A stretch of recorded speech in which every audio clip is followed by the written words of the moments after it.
religion to wrestling, gumbo to grits, politics to poetry, and all things Southern in between, this is Take on the South. Hosted and produced by the Institute for Southern Studies at the University of South Carolina, Take on the South explores the highs and lows of the American South, examines the truths and fictions of the country's most distinctive region, and picks the brains of some of its most accomplished students. Join us as we take on the South.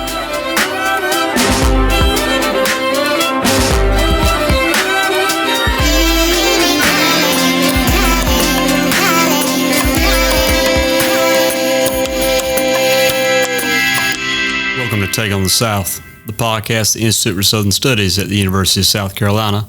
Here we invite individuals to help us ask what the South means by inviting them to share their take on that same South. I'm Matt Simmons, the producer of the show. Today we're going to be discussing professional wrestling. How does this athletic spectacle, which combines combat sports, gymnastics, and theater, and which has a long and detailed relationship with the South, tell particularly Southern stories? Joining me today to explore the role of what so many Southerners have finally known as wrestling in the shaping of contemporary Southern identity are Dr. Robert Greene II and Dr. Andre Key, both at Claflin University in Orangeburg, South Carolina. Drs. Key and Greene have recently written an essay, which will soon appear in the Journal of African American History, on how pro wrestling helps to shape the black experience of the South over the last several decades. We're also joined today by Dr. Miles Smith, a lecturer at Hillsdale College in Hillsdale, Michigan. All three are Southerners, historians, and wrestling fans. Gentlemen, welcome to Take on the South. Thank you, Dr. Simmons, for having us on this afternoon. My name is, again, Robert Greene II. I'm an assistant professor of history at Claflin University, and in my day job, so to speak, I study 20th century Southern intellectual history and African-American intellectual history. And I'm really excited to talk about pro wrestling this afternoon, especially because I think it's a topic that's really important to getting what the South means in the latter half of the 20th century. Thank you, Dr. Simmons, for having me. Again, my name is Andre Key, Assistant Professor of African and African American Studies at Claflin University. And wrestling is fundamental to my youth, so looking at it academically has been quite interesting. Also thinking about it as a Southerner from Louisville, Kentucky, where we were in the sphere of Jerry the King Lawler, who was far more instrumental than Hulk Hogan. Having these alternate heroes, gives a sense of, how the South in wrestling was far more formative than what you see on, the WWE during that time. Yeah, thanks, Dr. Simmons. My name is Miles Smith. I'm a lecturer at Hillsdale College. I grew up in Salisbury, North Carolina, which is about 45 minutes away from Charlotte, where Jim Crockett Promotions was headquartered for a long time. So I grew up in the orbit of the WCW, all the wrestling associations that came out of I think they call it the Mid-South back then. And so I'm curious to know what Dr. Greene and Dr. Key have cooked up in a scholarly sense, because how many times have we talked about wrestling across telemedia? A lot. How many times have we looked at it in a scholarly sense? Not a lot. So I'm pretty curious to know what these guys have come up with. Yeah, so I think, really to start us off this afternoon, I guess Dr. Key and myself could talk a bit about the article that we've been working on over the last year. And really it began actually out of our conversations at Claflin. We would often go to the offices and just talk about African-American history, culture, etc. And we both noticed that we were often talk about pro wrestling. At some point, we would talk about really black identity in pro wrestling in terms of how certain black wrestlers were used, how black fans saw their use in wrestling, and so forth. And eventually, we came upon a call for papers from the Journal of African American History last year about new directions in African Americans in sport history. And so we originally wrote the article trying to give essentially a rundown of African American wrestling history throughout the 20th century and tying it again to both black and Southern identity. Currently, we're working on a revise and resubmit of that article right now. And really, we have a lot of ideas to play with, so many, in fact, that we've had writing group meetings where we were told, oh, this should be a book. And we're both saying, that's fine. We both have our own books to work on right now. But at the same time, I think it shows that A, there is a richness to this topic, and B, whenever we tell folks what we're working on, there's always this genuine excitement because people will say, "Oh, I grew up watching Ric Flair, or grew up watching the Midnight Express or the Rock and Roll Express," and so forth. And for me, just to kind of clarify where I fall in terms of the wrestling history spectrum, I really grew up with wrestling in the early to mid 1990s. One of my earliest toys, in fact, was this huge plush Ric Flair doll that I'm sure some of you've probably seen before yourselves. And growing up with TBS, with the Saturday night WCW show at 6:05, or later on Monday Nitro on Monday nights, for me, growing up with pro wrestling was just natural. It was something that was just entertaining. But looking back, and this is thanks to the power of YouTube and the WWE Network and so forth, looking back at those shows I grew up with, I now realize, these wrestling events really, in some ways, taught me what it meant to be a Southerner in the 1990s. It certainly taught me what it meant to live in this environment in the Deep South at that time, because I came to pro wrestling just after the era of Jim Crockett Productions, just when WCW, World Championship Wrestling, for those who don't know, was really becoming one of the big wrestling companies based primarily out of Atlanta, thanks to its relationship to Ted Turner, to TBS, TNT, and so forth. And so in a lot of ways, our conversation this afternoon, this is why I love talking about wrestling, because really, pro wrestling isn't just about what happens in the ring. It's also about the fans who enjoy it, the fans who watch it, and the performers themselves who are actually making magic in the squared circle. Yeah.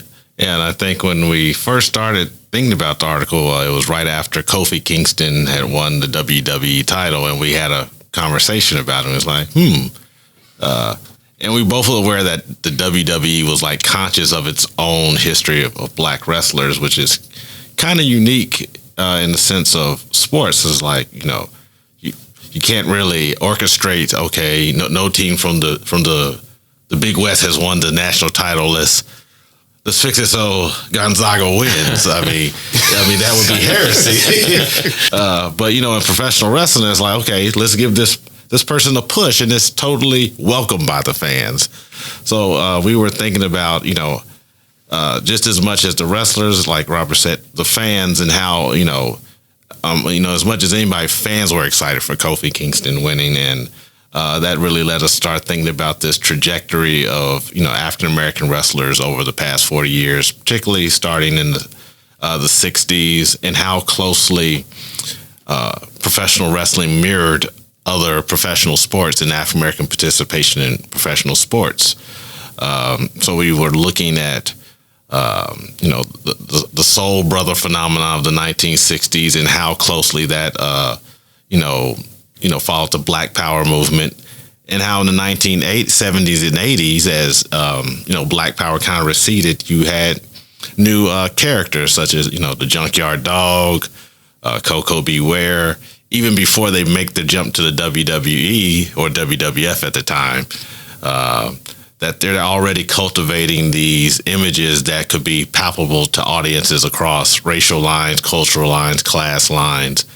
And, we kind of took off with that and ended right around 2000, because we felt like that was a unique period in pro wrestling history before the really mass consumption of pro wrestling in the 2000s. Yeah, I got particularly interested, I think, tweeting back and forth with Robert. And I started, he was kind of mentioning some of these ideas in, brief, the 140 characters. I think this was even earlier than we got 280. But I started thinking about the change in black wrestlers between someone, you mentioned Junkyard Dog, and then to someone like Bad News Brown, and then to someone like Bobby Lashley and, Booker T and Stevie Ray, to now Kofi Kingston. I remember how excited I was about Kofi Kingston, but Andre's point's really well taken. This, is this contrived? Is the company excited for Kofi Kingston, or do they want us to be excited so they can kind of move on from a black moment. They think they want to get out of the way. And that was something I thought about the minute he won, because it was electric. I mean, I remember, I paid for it. It's not the most efficient use of my money, but I was living in Virginia. I didn't have anything else going on. I was like, of course I'm going to watch. This is a huge deal. But I didn't think about it in the moment until I started actually kind of following Robert's tweets about it. And so, Scott, in a scholarly sense, I don't know where you guys have gone with it. If you found anything you felt like was earth-shattering, I'm sure there's got to be something in there that is really new to looking at the South, to the black experience in the South, and to the sport experience for African Americans in the South. Well, I would actually start off by really situating us in the 80s and 90s in particular, because we could talk all day about, for example, in our research, one of the things I really enjoyed was coming across Ebony magazine articles in the 60s about blacks in pro wrestling, where they were talking excitedly about how, they're finally letting black wrestlers wrestle white wrestlers, which I hadn't thought about, but it makes a lot of sense that they would be a little skittish about putting white and black wrestlers in the ring together. But then it made perfect sense. They're saying in the 60s, in the civil rights movement, you're starting to see more of these interactions across the color line. I mean, for example, you want to go way back, you look at the 50s and 60s, and again, going back to Andre's point being from Kentucky, to take it to Tennessee and to Memphis in particular, you have the story of Sputnik Monroe, who was a white pro wrestler who gained a lot of African-American fans in Memphis and eventually was able to essentially break the color line in Memphis wrestling because he was so beloved by many black fans. And actually what's funny here, and this goes back to the thing about fans and identity for a second, Sputnik Monroe, outside of the ring, he would actually go to the black section of Memphis and hang out at the nightclubs and bars there. And so during actual matches, most of the white fans saw him as a heel or as a villain, but to the black fans, he was a face or the hero. And so you already get into these ideas of identity in the 50s and 60s with Sputnik Monroe. But if you're thinking about the modern era, I really think we have to talk about Ron Simmons, who was, of course, the first black heavyweight champion, I think, in American wrestling history. Some would argue that Bobo Brazil technically had the title for a while in the 60s. There's some debate about that. But Ron Simmons, without question, when he defeated Vader in 1992, you can go on YouTube and watch that match. And the excitement in the arena when the referee counts 1, 2, 3. I can distinctly recall there's a young African-American kid who runs from like the 4th row down to the 1st row. And you see him in the background when Simmons wins, this kid jump up several feet in the air and the entire crowd going crazy.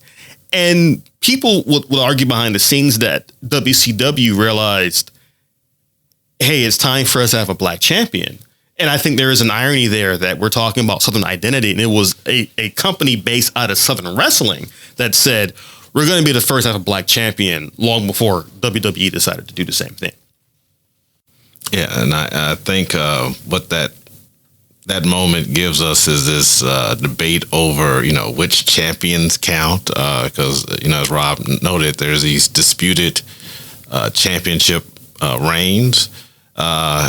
And then we moved into the 90s, and with the appearance of, Dwayne "The Rock" Johnson, he just, in many ways, telegraphed, to use a wrestling word, so much that came, in the later 2000s, because, I argued in the article that in some ways, The Rock primed America for Barack Obama. He appeared at both the Republican and Democratic national conventions in 2000. He appeared nonpartisan. He was the first. It was like, there's no blue America, no red America in his addresses to those, conventions. And he really, him breaking away from a group from like the Nation of Domination, which was clearly modeled after the Nation of Islam. Although earlier they had white members, but creative does what it wants. So we felt like these various champions and title reigns, had an impact on American society and Southern society in particular, because going back to people like Junkyard Dog or Coco Beware, they were fan favorites, but they never were the top guy in the business. So seeing Ron Simmons briefly as the top guy, or Dwayne Johnson as the top guy, said something about what these particular, wrestling organizations wanted to, the type of product they wanted to put out in the late 90s and early 2000s that kind of was, ahead of, other areas of sports history. I mean, it's right at the beginning of the run of Tiger and Serena and the Williams sisters. So one of the things we wanted to do was put that wrestling history in conversation with other aspects of African American sports history. Right. I mean, I hadn't thought about Dwayne Johnson, but your point about priming the country for Obama is really well taken. Yeah, I think of Obama winning what I call the wrestling states. He won North Carolina. He won Indiana, the first time. Indiana is a wrestling state. I live about 25 minutes from Indiana. And there's something about Dwayne Johnson that does seem to have this kind of universal American appeal. And yet, I'm curious, is Dwayne Johnson a black man, or is he a Samoan? Does it matter? I don't know, but he appealed universally in a way that I don't know if any other star has. He's making what, $20 million a movie right now? What was it that allowed him to do that? Was it his racial identity, being a person of multiracial descent? Was it him being a black man? Was it him being a wrestler? Or was it all of it together? Yeah, I think all of it played in. I mean, it was such a unique period in American history. That 96 to 2000 run, and then I think what was interesting about that period is his main adversary is Stone Cold Steve Austin, right? Whose persona is being the Southern redneck, the Texas rattlesnake, but their program had no racial stereotypes. Right. Like Stone Cold wasn't making jokes about The Rock's, background, and vice versa. It really was they made the identity stand on its own without playing to the racist tropes that often would come out in professional wrestling. And I think that's kind of what led to some of the success, that both of them kind of understood the moment and it was like, we can really bankroll with this. Mm-hmm. Yeah, and I would add to that too, that you think about someone like a Stone Cold Steve Austin and how many black fans he had in the 90s and early 2000s, and still to this day how many fans he has across racial and ethnic lines. And I think it's because the irony there is that Stone Cold represented both this Southern tradition of not just being a redneck, being a fighter, being someone who's willing to fight at the drop of a hat. But also, I think he had a universal appeal because he also fought his boss. He was the fantasy of, I can actually do something to my boss about not getting paid the way I want to be paid or not getting things that I want. And Stone Cold's standing up to his boss, Mr. McMahon, and doing these things. Now, going back to The Rock for a second, because I have to insert the obligatory, it doesn't matter what his identity is, but and actually in some ways, it does, depending on who's watching, right? Because you asked a question about him being black or Samoan. And I think when writing the article, we were looking at that because there are some arguments about when WWE had their first black world champion. And some people were saying, well, doesn't Dwayne "The Rock" Johnson count? And they were like, well, in a sense he does, although his father, if memory serves, is from Canada. Okay. And so it was like, well, he might be like a black champion, but is he a black American champion? And you get into those sticky subjects of identity in terms of nationality and race as well. And maybe experiential identity too. Exactly. And when people see The Rock, they think of him as a black person, as a Samoan, or I would actually argue they can think of him simply as The Rock. That he has his own identity unto himself. And this is actually what I think made someone like Ron Simmons so intriguing, is that Simmons was unquestionably African-American, of course, but also to those fans in the early 1990s, they knew him not just as a wrestler, but as a football player, Florida State. And so they knew that he had actual athletic bona fides to his name as well.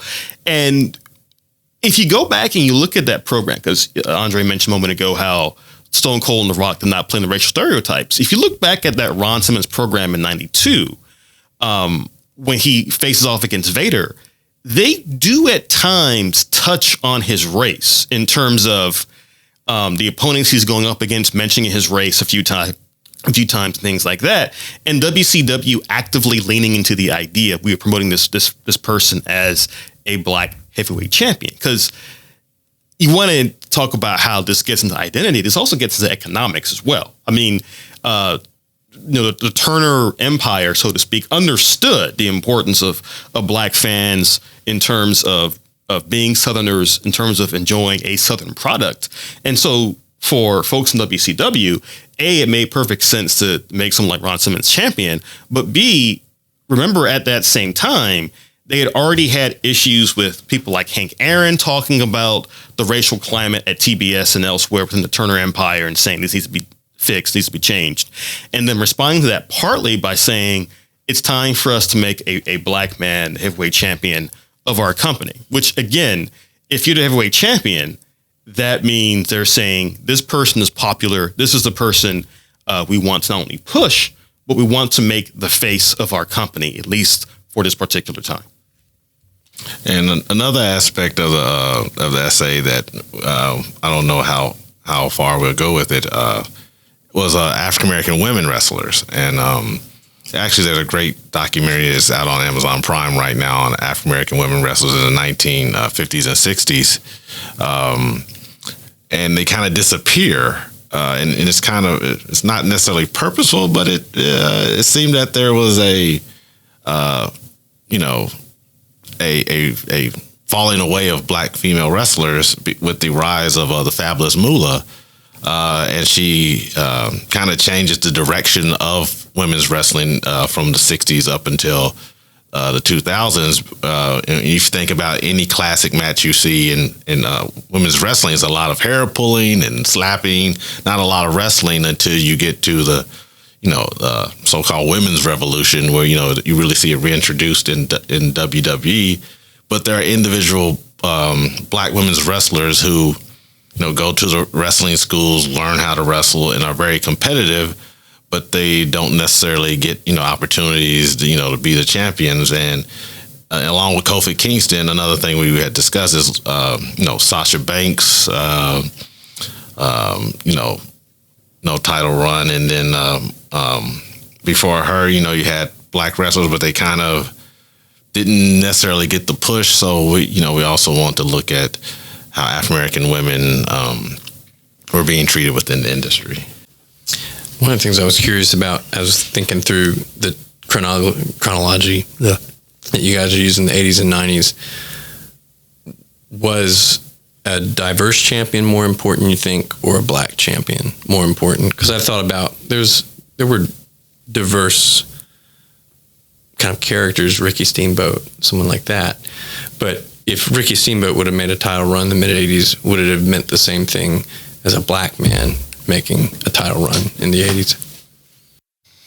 That's a really intriguing question. And how I would answer that is I think it depends on the company. I think talking about Southern wrestling in particular, having a black champion was really important because you had those wrestlers, again, like the folks like Junkyard Dog and Coco Beware and others that we've talked about this afternoon.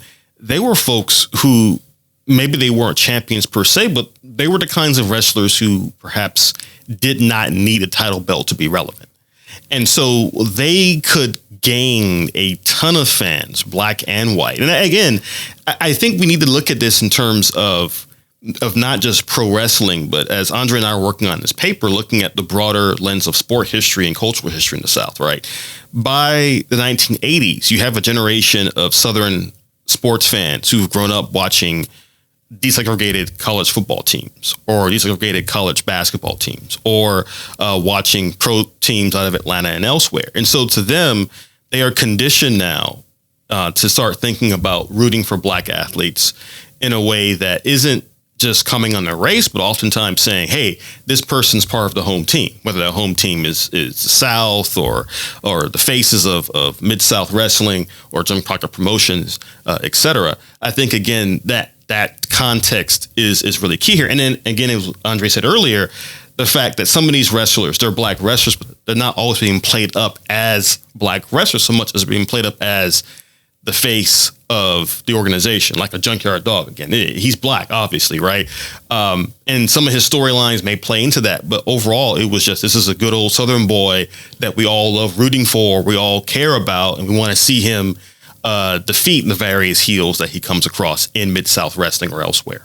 You know, one wrestler comes to mind for me to talk about black identity in the South and how it goes beyond skin color to cultural tropes is Dusty Rhodes, right? You think about how Dusty Rhodes, in virtually every incarnation of his character from the 70s onward, he embodied these tropes of soul, so to speak, right? Right. You know, the clothes that he wore in the 70s, for example. You go back and watch his early promos in the 70s, he's wearing like these really nice clothes. He's dropping these promos where if you close your eyes, you didn't know who he was. You close his eyes, you'd be like, I didn't know he was white until I was almost an adult. His syntax is kind of this way. If you don't know what he looks like, you know, who is this person? Even the way he speaks kind of has this truly almost deracialized kind of thing. He's sort of almost a small p populist person, and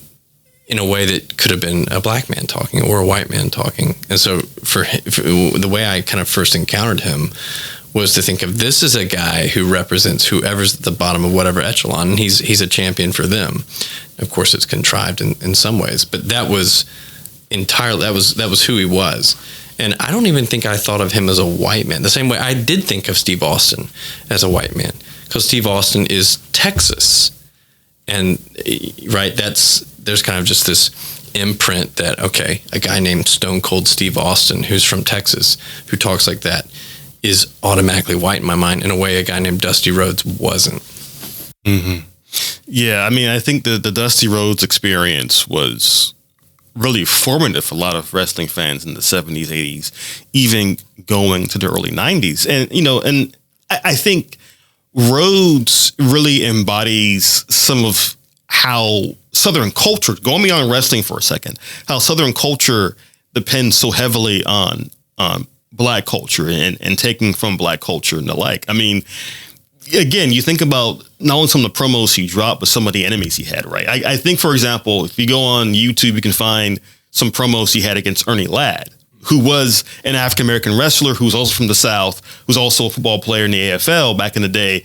And when Ernie Ladd and Dusty Rhodes going back and forth in the 70s, like you said, there's this populism to Rhodes, but Ernie Ladd has more of this, for lack of a better way to put it, he is a proud black man, to the point where he is sometimes putting down other black wrestlers for not being the way that he is, not dressing like him, not looking like him, etc. But I think, again, you think about folks like Dusty Rhodes and what they embody about how Southern is, so to speak, and Southern identity has so much linkage to black identity. And again, some of the feuds he had in the 70s and 80s also, I think, speak to that too. Yeah, and I also think Ric Flair embodies that. I mean, nothing was more iconic than watching, the Carolina Panthers, doing the Ric Flair, right. And how ubiquitous, Ric Flair, his popularity was in the African American community in comparison to Hulk Hogan in the 1980s, because before it was a word, like, Flair had swag. So, people would cheer for him, because, the Rolex and the styling and profile, all that, you can hear early hip hop songs. They're already name dropping Ric Flair. You're not hearing Hulk Hogan. Yeah. I'm curious what the chronology you guys are talking about, what changes? I think about my college experience. By the time I went to college from 2002 to 2006. And so by that era, there was sort of, I feel like it was a lull. I wasn't watching wrestling as much as I had, but I feel like it was a lull in just the sort of presentation of black wrestlers. You had someone like Bobby Lashley, who was pushed a lot, but is Bobby Lashley from the South? No, I think he's Barbadian or someone like that. What changes? How do we go from the wrestlers like a Junkyard Dog to Kofi Kingston, who's not an identifiably Southern wrestler at all, but who is identifiably black in every way. Is that just telemedia being corporatized? Is there something else? So I would say part of that answer is, of course, the demise of WCW in 2001. I think that's a big part of it. But I think the larger rationale is that the broader corporatization of wrestling, where if you look at wrestling in the late 1990s, and I have to admit this, as someone who grew up on that wrestling, who was a big fan of it, I can recall being in middle school in the late 1990s when folks were quite literally doing Stone Cold Stunners on each other in the boys' bathroom. And putting each other in torture racks, not just be like, guys, what are you doing? But there was a point where by the early 2000s, wrestling became so corporatized, because not just WCW collapsing, but also WWE becoming corporate and actually going on a stock exchange and being a proper corporate entity, so to speak. So they had to, at times, dial back some of the product, make it, I think, actually more appealing to a mainstream audience, which ironically, I think backfired in a way, because it took away some of that rawness and some of the actual character building of some of the various folks who were in the business, of letting them kind of explore what folks wanted to see. Now, I'm going to let Andre talk about this, because I think the character, the person of Booker T is really important in this, because he went from WCW to WWE in the early 2000s, and talk about black champions or black would-be champions.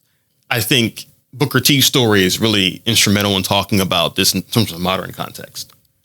Yeah, but before we go, Booker T, there's people who, particularly in the southern territories, like a Brickhouse Brown, and who is huge around here. Yeah. Oh yeah. And even, we know him as Virgil now, but in the Southern Territories, he took on a persona that was based on Apollo Creed's character from Rocky IV, Soul Train Jones. And even Apollo Creed gets, appropriated by professional wrestling. People use the last name Creed or Apollo. And in many ways, before we get to that, Booker T is like the bad man persona. Bad News Brown. And in many ways, Booker T is, a descendant of that line of black wrestlers. And, originally when, him and Stevie Ray as Harlem Heat, they're dressed in prison uniforms. And, they undergo this. And they're not from Harlem. Yeah, right.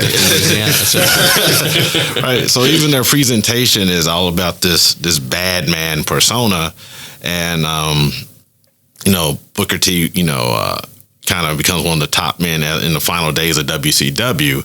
And in the paper we talk about how drastically different Booker T's introduction to WWE versus how The Rock was treated.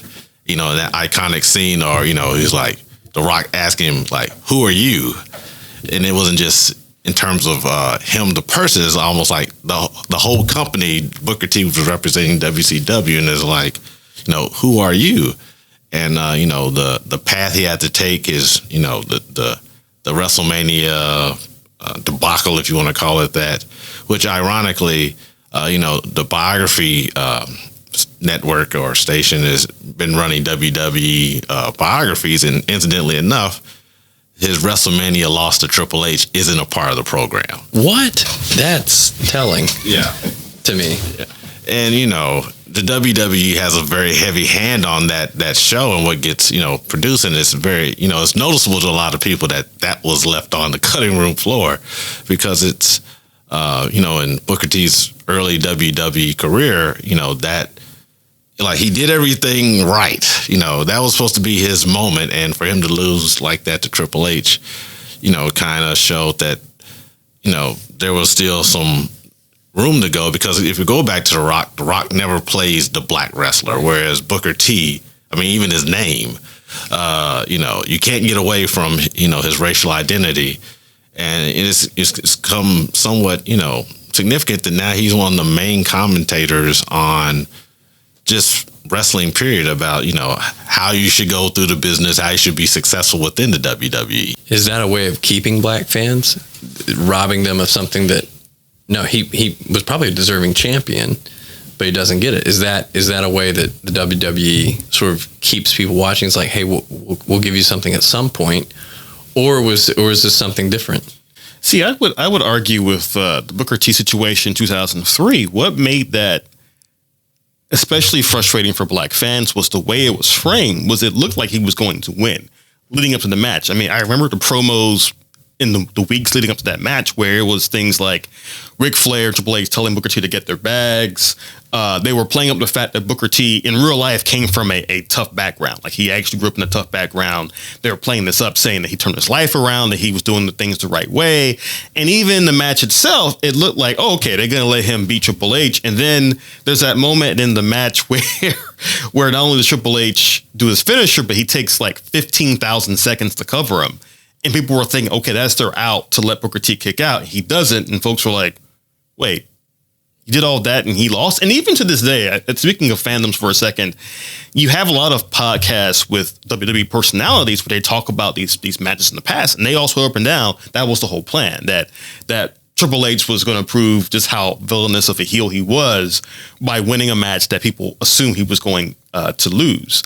Now, I would say again, though, that Booker T is someone that a lot of black wrestling fans and a lot of black wrestlers themselves still look at with deep respect and reverence because of how long he was in the business. Because keep in mind, a lot of WCW wrestlers didn't make that transition to WWE very well. He was one of the few who not only made it, but stuck in the company for a long time to the point where I bet a lot of younger fans think of him more as a WWE person than WCW.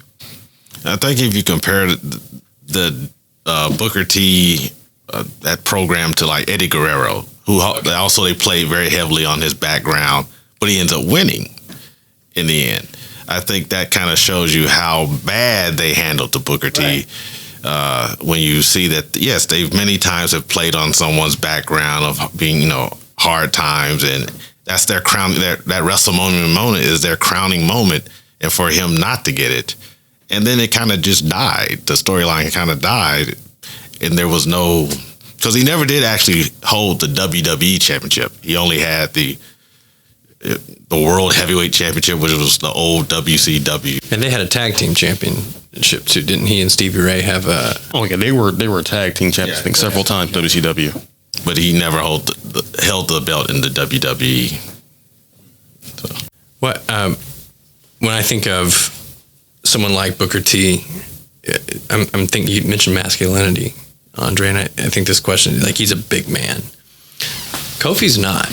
Yeah. So, and that's different, right? Still identifiably black, still identifiably masculine. What does that say about the changes in how just masculinity is perceived between what we're talking about, 2003, 2004-ish, something like that, and 2009? Was that 2 years ago when Kofi won? Well, we all know Vince McMahon likes, the big champion. Right. So, Kofi Kingston, Daniel Bryan, all these individuals have had to overcome that hurdle with Vince McMahon. And creative, I guess, overall with not being, being slight of character. I mean, slight of build, and getting the top spot. So, because you think about it, he's a part of a very popular tag team. And for him to be the one chosen versus, say Big E, who's actually bigger. He's a big dude. What's this? The third member. Yeah, I was in my mind. He would be upset if he's listening right now. I hope he's not listening. But he's more charismatic on the mic.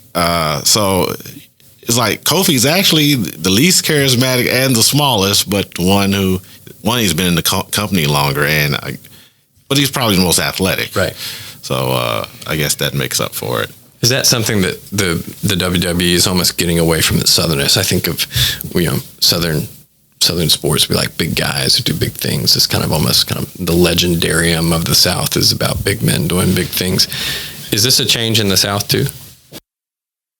Well, I would say I think the thing about WWE is that as a company based out of New York, they've often had the idea of the big, strapping champion. You think about Bruno Sammartino or Pedro Morales or, of course, Hulk Hogan. Whereas I think with the South, the champions of the South, they were often, bigger guys, but they were also guys who just looked like they were tough guys. They were guys who you saw in the bar and you're like, I don't want to mess with that dude.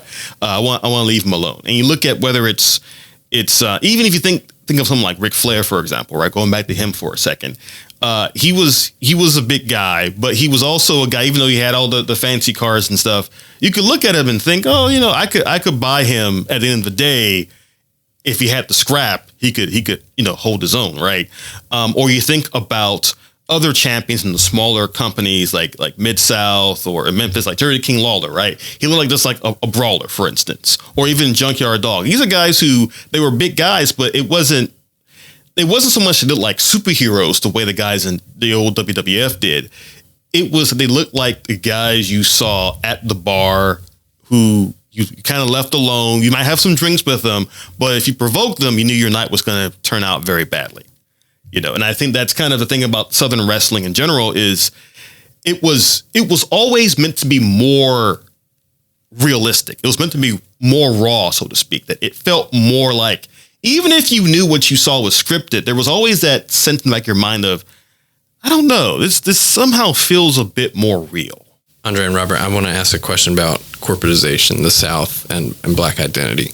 In the 80s, I think of someone like Ted the $1 Million Man DiBiase, who was self-consciously a corporatistic kind of personage. There hasn't been a black corporatistic character yet, not in this sort of strict sense of I'm here to make money. Is that purposeful? Are we going to see that? Is that something that now is there space in black fandom for someone like that? The fact that obviously the company's in New York makes me think about, but especially with Southern black wrestling fans, are they ever going to see someone who's openly chasing money as a valid person to root for? Or is that always going to be sort of a dispositional heel in their mind? I think MVP was close to that. Yeah, a little bit. Yeah, but because you have Ted DiBiase, you have JBL. And early Triple H was kind of like that in some ways. The blue blood type character. That's a good question. I mean, I can't see creative coming up with it. It would have to be someone who like consciously sort of cooks that up. Yeah, himself. It says, and sells it to. I think the ironic thing about that question is in a way we have had black wrestlers in the past who would make reference to money as being important, but not the only thing. Again, I think back to Ernie Ladd for a second from the 60s and 70s and early 80s. He would sometimes have programs where it was just him trying to make money. For example, most blatant example of this was actually another black wrestler named Rufus R. Jones, who was very popular in the Carolinas in the 70s and 80s. He was sort of the more down-home, folksy kind of black wrestler. And he had a brief feud with Ernie Ladd, where the whole feud was Rufus R. Jones challenged Ernie Ladd to a match. And he said, if you meet me in the ring, I'll give you $1,000. And Ernie Ladd was like, okay, sure, I'll do $1,000. So they get in the ring. And then the second they get in the ring, Ladd walks back out and is like, I got my $1,000. And then you can go find this on YouTube. It is hilarious. Rufus R. Jones drags him and his manager back to the ring. And over the NWA Saturday Night Music, as it's going, as the credits are rolling, you're seeing Rufus R. Jones beat up both of these guys in the ring. But I think this thing about corporatization and money, the irony there, at least to me, is that I think a wrestler like that who actually admits they're wrestling just for money. You think about someone, for example, you've seen some wrestlers in recent years who have said in a heelish persona, I'm wrestling just for money. Like right now, Roman Reigns. Roman Reigns is saying, I am wrestling for respect, for my family, etc. Yet a lot of folks, I think, right now, especially with the way the economy is, can relate to that. And I think Southerners can relate to that, saying, hey, I got to get food on the table. I got to pay my bills. They would understand that. I think that early Rock, when he was dressed up and had on the flat and everything, but he didn't necessarily make money, except he was, I'm flashier than all of you. I'm going to stomp you in these flats, but it was more Ric Flairish than $1 Million Man. Right. Yeah. If you don't mind, I'd like to talk about Jim Cornette specifically, but more so with his own promotion, Smoky Mountain Wrestling, in the 1990s, where you get in these questions of specifically not the Southern identity, but almost Appalachian identity in some ways, in some senses, and how that intermingles and differentiates from Southern identity. Because in Smoky Mountain, if you go back and watch most of the early programs, it's just primarily white wrestlers. But then there's a certain point where he brings in a tag team called the Gangstas, which includes a man who just passed away, New Jack. And the Gangstas were an African-American tag team. And Cornette has talked about on his podcast in recent years how they had too much heat on them. You know, heat, for those who don't know, heat is a term where the heels make the fans angry at them. And the idea is to get heat to make the fans want to buy tickets to see them get their butts kicked. The problem with the Gangstas was they had too much heat to the point people were saying, we don't want to see them, period. Now, they're dropping promos in 1994 about things like the O.J. Simpson trial, talking about the LAPD and things like that. And they're cutting these promos that are make you so uncomfortable. You can watch them on YouTube where you see like Jim Ross holding the microphone being like, did he really just talk about O.J. Simpson? This is during the O.J. Simpson trial itself, right? Or things like that where they clearly scared the audience with not just being black, but they had an urban northern black identity that they came out to rap music, stuff like that really did not fit with Smoky Mountain Wrestling. But they were very popular in ECW, which is based out of Philadelphia. So again, you get these questions of black identity, right? It is not just a Southern black identity that we're dealing with. In some ways, it's black identity being different parts of the country as well. Well, I think of, you mentioned the OJ trial, and I think so much as, there's a statement he makes, I'm not black, I'm OJ. How many wrestlers had to kind of self-consciously transcend their blackness to get to the point of being a black wrestler? Did you have to move through your identity to kind of set it up later on to be more, I guess, useful is the word I'm going to use, to the company? Well, I'm, I guess, maybe about 5 or 6 years older than Robert. So I'm more of an 80s baby in terms of wrestling. So thinking about, Jim Cornette, Jimmy Hart, who's also down south before he jumps to WWF, that, they're managing these stables, the stud stable, and, oftentimes they're coming against, again, Brickhouse Brown, Coco Beware, Norvell Austin. And they're playing with masculinity down south in a particular way that I thought was it played on some of the racial tropes, but it wasn't overly over the top. And I think the way someone like a Junkyard Dog gets around it is going just like over the top with with the dog collar and the barking, and really appealing to the children in a way that think about Kamala being a monster heel. Many of it's like either you become a monster heel, you become the bad man, or you become like the children's fan favorite, almost to the line of buffoon. Because those later iterations of the Junkyard Dog, was getting kind of scary. But those types of those are the types of roles that were left.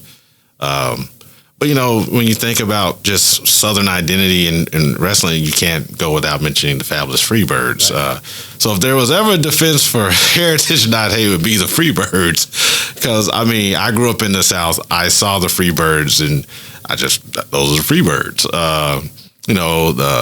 The theme music. It was just they were tough.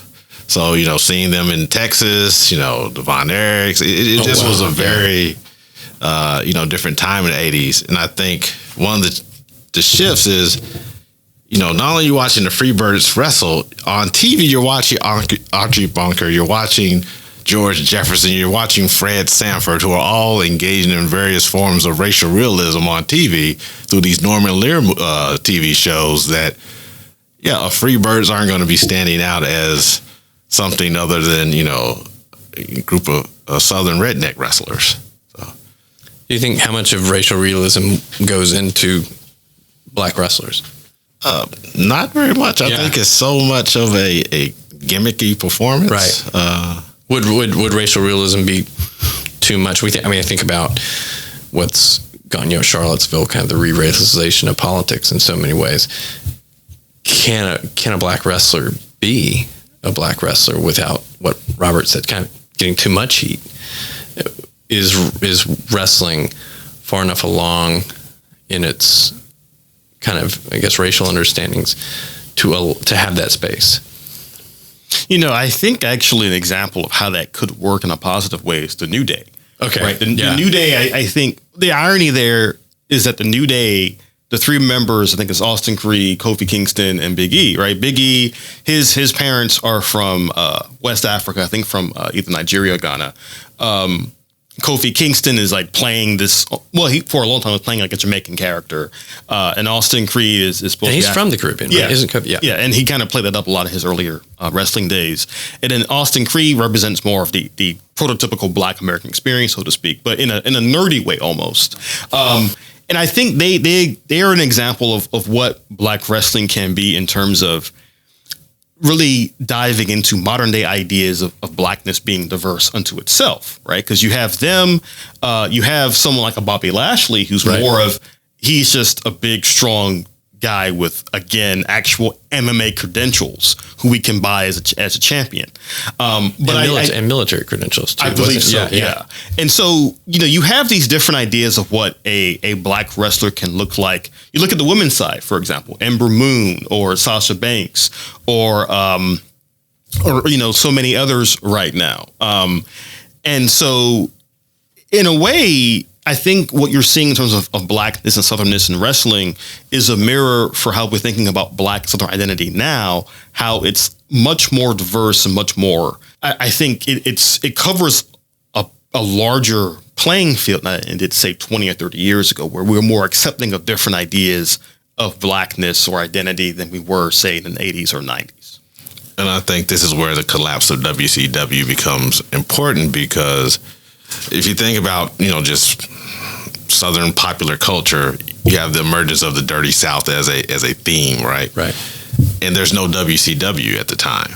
So, I think you would have seen, more dynamic, more vibrant characters come out if the WCW was still in existence at that time versus, someone up in Connecticut or now New York trying to, cook up characters and storylines. So I think that's been part of the problem. And I think we'll leave it right there. I want to give my thanks to Dr. Key, Dr. Greene, Dr. Smith, and thank y'all for listening. Until next time, this is Matt Simmons with Take on the South, saying y'all take it easy.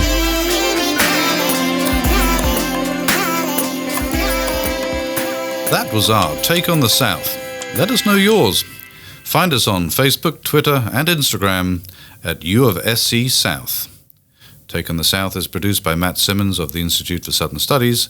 Special thanks to Professor Dave Garner of the University of South Carolina School of Music for composing our music. Tune in next time for another Take on the South.